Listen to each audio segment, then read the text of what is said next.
আমন্ত্রণ বাণিজ্য সংবাদে আপনাদের সাথে আছি আমি ইয়াসমিন সুমনা।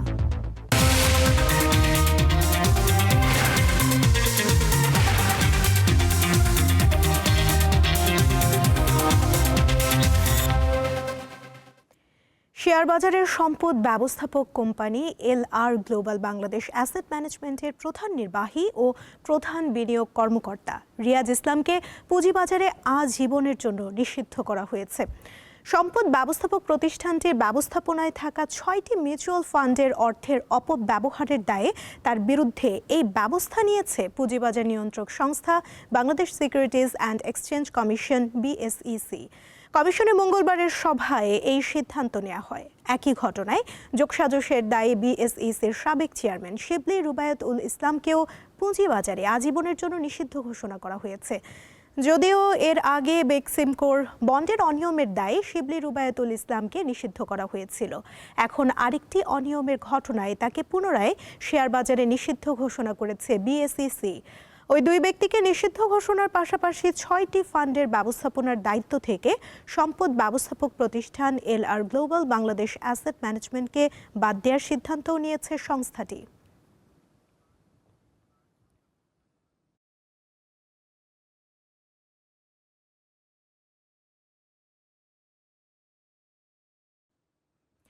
কারখানায় হামলা ও কর্মপরিবেশ না থাকায় গত বৃহস্পতিবার বন্ধ ঘোষণা করা হয় দেশে পোশাক রপ্তানি খাতের অন্যতম প্রতিষ্ঠান প্যাসিফিক জিন্স গ্রুপের 7টি কারখানা।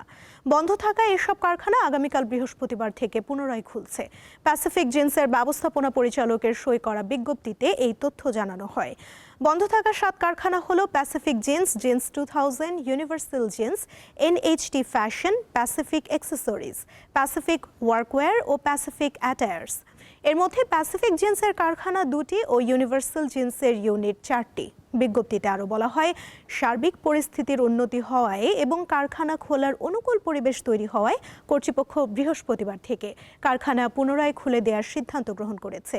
সবাইকে নিজ নিজ বিভাগে উপস্থিত থেকে কর্মস্থলে শৃঙ্খলা, পেশাদারিত্ব ও সৌহার্দ্যপূর্ণ পরিবেশ বজায় রাখার মাধ্যমে উৎপাদন কার্যক্রম পুনরায় নির্বিঘ্নভাবে পরিচালনায় সহায়তা করার জন্য আহ্বান জানানো হয় বিজ্ঞপ্তিতে।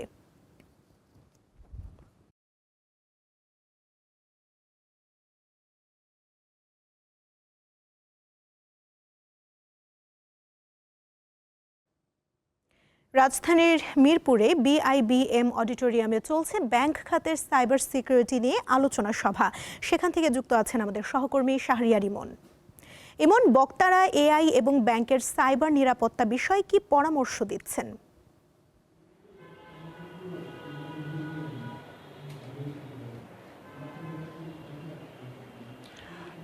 হ্যাঁ সুমনা, আমি এই মুহূর্তে অবস্থান করছি মিরপুরের বাংলাদেশ ব্যাংক ম্যানেজমেন্ট ইনস্টিটিউটে।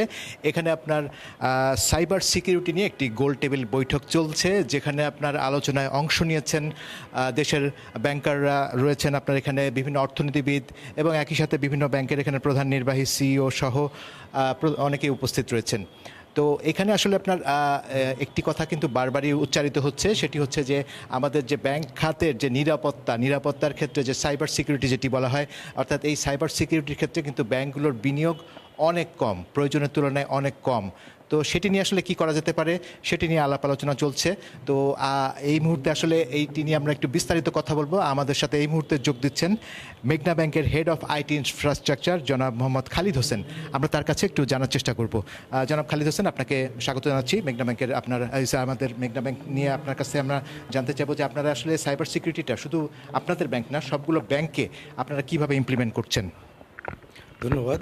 অ্যাকচুয়ালি সাইবার সিকিউরিটি অনেক বড় একটা পার্ট, এটা ওভার দ্য নাইট আসলে পুরো ইনশিওর করা সম্ভব নয়। সো সবগুলো আসলে আপনারা জানেন যে ব্যাংকগুলো কনভেনশনাল ব্যাংক থেকে ডিজিটাল ব্যাংকে রূপান্তরিত হচ্ছে। সো এখানে ডিজিটাল ব্যাংকে যখন রূপান্তরিত হচ্ছে তখন তার সাথে সাথে সিকিউরিটি বা ঝুঁকিটাও বেড়ে যাচ্ছে, বিশেষ করে ডিজিটাল ঝুঁকিটা।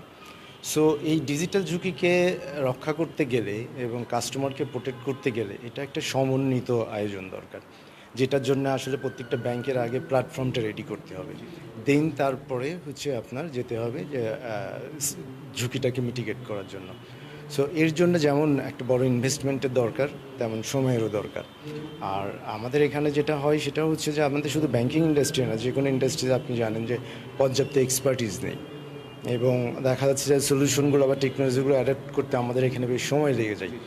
সো সব কিছু মিলিয়ে আসলে ব্যাংকগুলো এক ট্রানজিশন পিরিয়ডে আছে, এবং এখানে আসলে প্রচুর ইনভেস্টমেন্ট হচ্ছে, কাজও হচ্ছে, কিন্তু আসলে আমরা আউটপুটটা দেখতে হয়তো এই মুহূর্তে পারছি না। একটি বিষয় আসলে না বললেই নয় জনাব খালিদ হোসেন, সেটি হচ্ছে যে আপনি যেটি বলছিলেন যে ইনভেস্টমেন্টের কথা, কিংবা আমরা এই আজকে রাউন্ড টেবিলেও কিন্তু আপনারা সবাই বলছিলেন যে প্রয়োজনের তুলনায় কিন্তু ইনভেস্টমেন্ট নেই বা ইনভেস্টমেন্ট কিন্তু কম। এটা আমরা অনেক দিন ধরে শুনে আসছি। এটার মূল সমস্যাটা কোথায়, মানে এই ক্ষেত্রে ইনভেস্টমেন্ট করতে অনীহা কেন? আসলে ব্যাংকগুলোতে ট্র্যাডিশনাল ফরম্যাটে ছিল, সো ডিজিটাল ফরম্যাটে যখন আসছে আসলে এটার বিজনেস কেসটা যদি আমরা অ্যানালাইসিস করি, তাহলে ব্যাংক ম্যানেজমেন্ট ওনারা আসলে কনভেনশনাল ব্যাংকিংয়ের সাথেই পরিচিত। সো এই ডিজিটাল ব্যাংকিংয়ের যে আউটপুটটা সেটা এখনও ওইভাবে ব্যাংক বিজনেসে ইম্প্যাক্ট পড়েনি, যেটা গ্রাজুয়ালি পড়ছে। সো সেক্ষেত্রে দেখা যাচ্ছে যে ম্যানেজমেন্ট থেকে এইটাতে ইনভেস্টমেন্টেও একটু মানে কনসার্ন ভাবটা আছে। সো আমার মনে হয় যে এইটা আস্তে আস্তে ম্যানেজমেন্টও বুঝতে পারছেন, এবং ঝুঁকিটাও যেহেতু বাড়ছে ওয়ার্ল্ড ওয়াইড, এবং আমাদের এখানে প্রচুর ইনসিডেন্ট হচ্ছে। সব কিছু মিলে আসলে আমরা একটা ট্রানজিশন পিরিয়ডে আছি। এটা হয়তো ইনশাল্লাহ খুব দ্রুত এটা কেটে যাবে। আরেকটি বিষয় আলোচনা হচ্ছিল যে আপনার দক্ষ জনশক্তি, আপনার যেহেতু এখানে আপনার টেকনোলজি একটা ওরিয়েন্টেড বিষয়, সুতরাং দক্ষতা ছাড়া তো আসলে যে কাউকে আসলে এই জায়গাগুলোতে কাজ করানো একটু ডিফিকাল্ট। সেক্ষেত্রে আপনারা কি করছেন বা আপনারা ব্যাংকগুলো কি করছে? হ্যাঁ, এইটা একটা বড় গ্যাপ, কারণ আমাদের দেশে যে ইনস্টিটিউটগুলো আছে, স্পেশাল এডুকেশন ইনস্টিটিউট, ওনারা গ্রাজুয়েশন তৈরি করছেন, কিন্তু আসলে প্র্যাকটিক্যালি নলেজেবল এবং অন হ্যান্ডস এক্সপিরিয়েন্সের যে স্কোপটা, সেই স্কোপটা কিন্তু আমাদের এখানে নেই, এবং কোনো ইনস্টিটিউট নেই। সো অ্যাকচুয়ালি গ্রাজুয়েটরা তারা ফিল্ডে এসে কিন্তু সেটা শিখছে। সো প্রত্যেকটা ব্যাংকের মতো আমরা যেটা করছি সেটা হচ্ছে আমাদের পর্যাপ্ত ট্রেনিংয়ের ব্যবস্থা, মানে এটাকে উত্তরণের জন্য একমাত্র উপায় হচ্ছে পর্যাপ্ত training, on hands training. So আমাদের ম্যানেজমেন্ট সহ অন্যান্য ব্যাংক ম্যানেজমেন্ট, স্পেশালি সেন্ট্রাল ব্যাংকের একটা গাইডলাইন আছে দ্যাটস মিন যে দক্ষ জনশক্তি তৈরি করার জন্য, এবং সেক্ষেত্রে স্কিল ডেভেলপ করার জন্য ট্রেনিংয়ের ব্যবস্থা, এবং কিন্তু পর্যাপ্ত ট্রেনিংয়ের ব্যবস্থা হচ্ছে। এবং আজকে বিআইবিএম যে অ্যারেঞ্জমেন্টটা করেছে, এই ধরনের কিন্তু অনেক অর্গানাইজেশন অনেক অ্যারেঞ্জমেন্ট করছে, এই ধরনের গোল টেবিল সেশন হচ্ছে, ট্রেনিং সেশন হচ্ছে। এইটাকে আসলে এই সেশনগুলো করার কারণেই হচ্ছে যে জনগণের মধ্যে অ্যাওয়ারনেস তৈরি করা, এবং যারা এই ফিল্ডে যারা কাজ করছেন তাদের এক্সপার্টিস নলেজটাকে বিল্ড আপ করা এবং নলেজ শেয়ারিং করা, এটার মাধ্যমে একটা ভালো নেটওয়ার্কিং তৈরি হয়। ফলে আমি কি করছি, আদার ব্যাংক কী করছে, আমি কি প্রবলেমে পড়ছি, আদার ব্যাংক কী প্রবলেমে পড়ছি, কীভাবে সেটা থেকে উত্তরণ করছি, এইগুলো আমাদের মাঝে এখন ডিসকাশন হচ্ছে। আপনাকে অসংখ্য ধন্যবাদ এতক্ষণ সময় দেওয়ার জন্য। আপনাকে ধন্যবাদ। আপনাকে সুমনা, আসলে আমরা সাইবার সিকিউরিটি নিয়ে আমাদের গোল টেবিল বৈঠক চলছে। আমরা সাইবার সিকিউরিটির যে বড় চ্যালেঞ্জগুলো সেগুলো শুনলাম, বিশেষ করে আপনার দক্ষ জনশক্তি বা দক্ষ জনবল এখানে একটি বড় সমস্যা, একই সাথে বিনিয়োগ বাড়ানোর বিষয়টিও এখানে একটি বড় সমস্যা হিসেবে রয়েছে।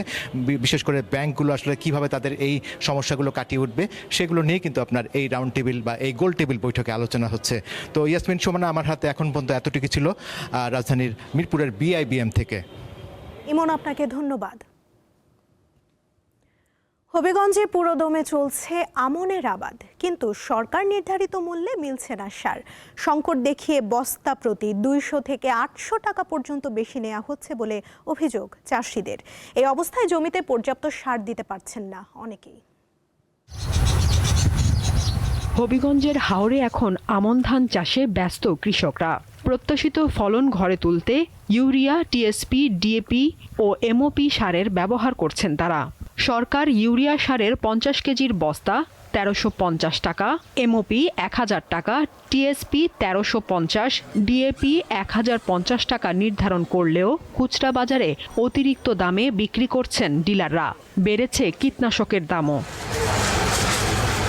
চাষিদের অভিযোগ, সারের সংকট দেখিয়ে প্রতি বস্তায় ইউরিয়া 1500 থেকে 1600 টাকা, ডিএপি 1700 থেকে 1800 টাকা আর টিএসপি বিক্রি হচ্ছে 1500 থেকে 1550 টাকায়। এখানে যে সার বিক্রি হয় সম্পূর্ণ খুচরা মূল্যে, নতুন বাজার থেকে সার আনা হয় বা আজমির থেকে আনা হয়, আনিয়া চড়া মূল্যে সার বিক্রি হয়। সার হয় না, সার 1400 টাকা বস্তা চায়, মাইচা সার 1500। এই কারণে আমরা কোনো সরকারের কোনো অনুদানও হয় না, কোনো কিছু হয় না।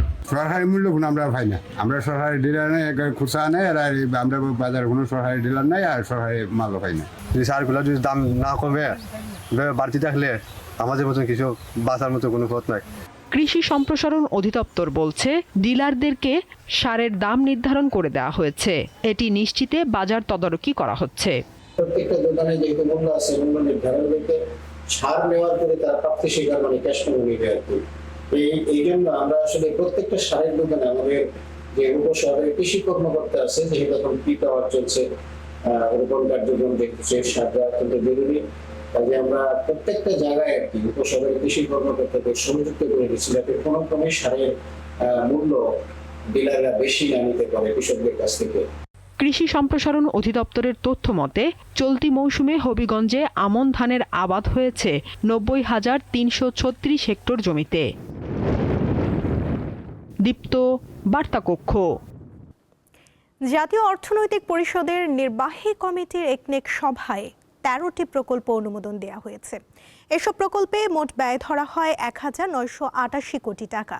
প্রধান উপদেষ্টা ডক্টর মোহাম্মদ ইউনূসের সভাপতিত্বে মঙ্গলবার রাজধানীর শেরেবাংলা নগরে পরিকল্পনা কমিশনের NEC সম্মেলন কক্ষে এই সভা অনুষ্ঠিত হয়। অনুমোদিত প্রকল্পগুলোর মধ্যে সরকারি অর্থায়ন থাকছে 1,885 কোটি 7 লাখ টাকা, প্রকল্প ঋণ 53 কোটি 2 লাখ টাকা এবং সংস্থার নিজস্ব অর্থায়ন থাকবে 50 কোটি টাকা। এর মধ্যে নতুন প্রকল্প 3টি, সংশোধিত 7টি এবং ব্যয় বৃদ্ধি ব্যতিরেকে মেয়াদ বৃদ্ধির প্রকল্প 3টি। দেশের ব্যাংক খাতে সুশাসন ফেরাতে বাংলাদেশ ব্যাংকের স্বায়ত্তশাসনের দাবি জানিয়েছেন অর্থনীতিবিদরা।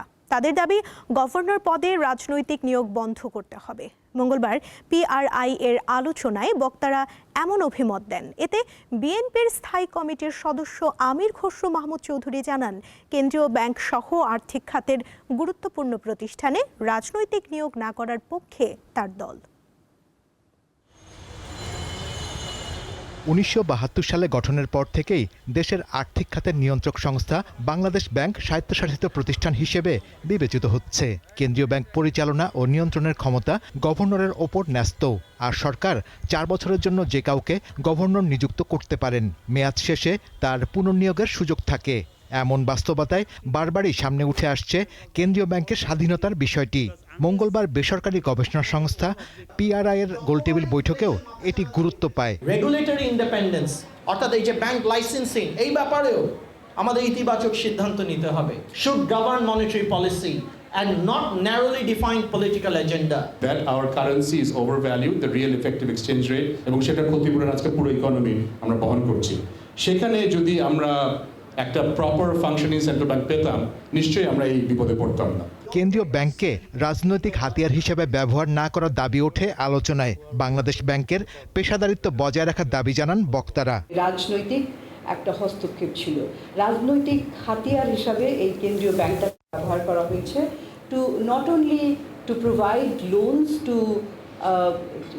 পিপল যাদের হয়তো ক্রেডিবল কোনো বিজনেস কিংবা ভালো KPI না করেই দেওয়া হয়েছে, সেটা একটা রয়েছে, ইন্টারনাল উইকনেসেস রয়েছে, তারপরেও রাজনৈতিক সংশ্লিষ্টতার কারণে। বাংলাদেশ ব্যাংক প্রশ্নে বিএনপির অবস্থান তুলে ধরেন আমির খসরু মাহমুদ চৌধুরী, জানান অর্থনীতির স্বার্থেই বাংলাদেশ ব্যাংককে স্বাধীন রাখতে হবে। কোনো ইকোনমি ইন পিস বিল, কোনো রিফর্মে কোনো ইকোনমি আলটিমেটলি যে ডিজায়ার্ড এফেক্ট রেজাল্ট আমরা চাইতে আসবে না। সো বাংলাদেশ ব্যাংকের reform is a must and through reform is for independence. কেন্দ্রীয় ব্যাংকের স্বায়ত্তশাসনের পাশাপাশি শেয়ার বাজারকেও শক্তিশালী করার উপর জোর দেন বিএনপির এই নেতা। In isolation দেখার আসলে সুযোগ নাই। শাহরিয়ার ইমন, দীপ্ত সংবাদ, ঢাকা। ঢাকার শাহজালাল আন্তর্জাতিক বিমানবন্দরের কার্গো ভিলেজের আগুনে দেশের 45টি ওষুধ প্রস্তুতকারক প্রতিষ্ঠানের প্রায় 200 কোটি টাকার ক্ষতি হয়েছে। রাজধানীর গুলশানে মঙ্গলবার সংবাদ সম্মেলনে Bangladesh association of pharmaceuticals industries এ তথ্য জানায়। সংগঠনটির দাবি, আগুনে কাঁচামাল পুড়ে যাওয়ায় অ্যান্টিবায়োটিক, ক্যান্সার, ডায়াবেটিস, ভ্যাকসিন ও হরমোন জাতীয় গুরুত্বপূর্ণ ঔষধ উৎপাদন ব্যাহত হওয়ার শঙ্কা দেখা দিয়েছে। ফার্মা খাতের ঝুঁকি ও ভবিষ্যৎ সম্ভাব্য সংকট এড়াতে সরকারের প্রতি 14টি বিষয়ে পদক্ষেপ নেওয়ার অনুরোধ জানানো হয়েছে।